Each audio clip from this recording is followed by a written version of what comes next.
ദൈവത്തിൻ്റെ അതിപരിശുദ്ധമായ നാമം വാഴ്ത്തപ്പെടുമാറാകട്ടെ.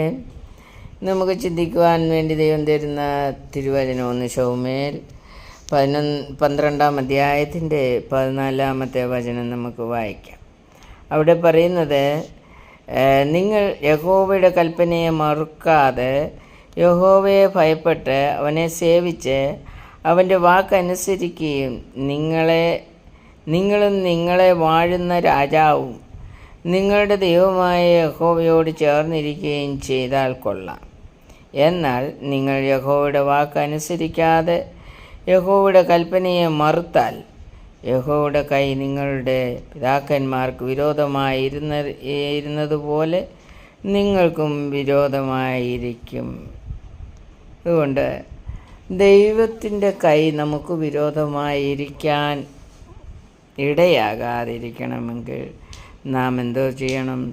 ദൈവത്തോട് ചേർന്നിരിക്കണം.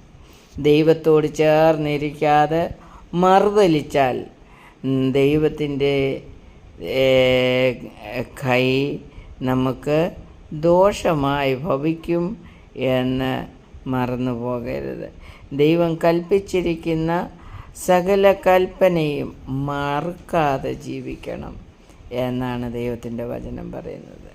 അത് യഹോവയുടെ മറുത്താൽ എന്ത് സംഭവിക്കും? യഹോവയുടെ കൈ നിങ്ങളുടെ പിതാക്കന്മാർക്ക് വിരോധമായിരുന്നതുപോലെ നിങ്ങൾക്കും വിരോധമായിരിക്കും.